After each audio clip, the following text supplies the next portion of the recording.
शिवपांदनचा 1 व 2 जूनला प्रलंबित प्रकरणासाठी चलो मंत्रालयाचा नारा.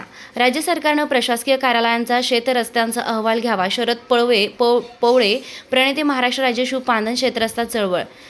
शेतरस्त्यांसाठी गरजवंत शेतकऱ्यांनी एकत्र येत शिवपांदन चळवळीच्या माध्यमातून ग्राम तालुका जिल्हा स्तरासोबत मंत्रालयात संबंधित विभागांसोबत महसूल मंत्री चंद्रशेखर बावनकुळे यांच्याकडे सातत्यानं पाठपुरावा करत विविध महत्त्वपूर्ण शासन निर्णय काढण्यात यश मिळवलं.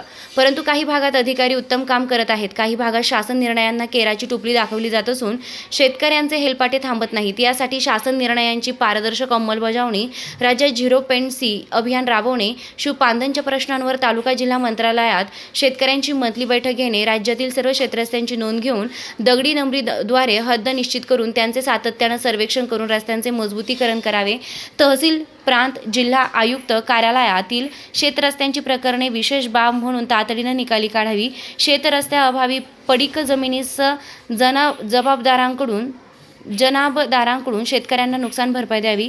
क्षेत्रीय समितीकडून पारदर्शक कार्यवाहीसाठी चळवळीच्या पदाधिकाऱ्यांना संधी द्यावी.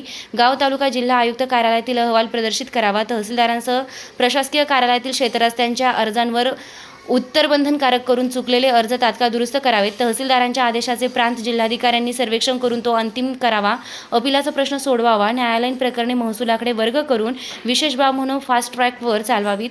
शिवपांदन शेतरस्त्यांसाठी मंत्रालयासह जिल्हा, तालुका, जिल्हा स्तरावर स्वतंत्र कक्ष करावा.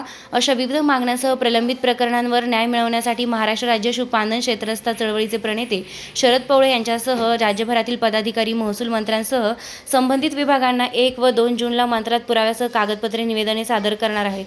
निर्भीड पोलीस टाइम्स न्यूजसाठी भिका पवार, उपसंपादक, नाशिक.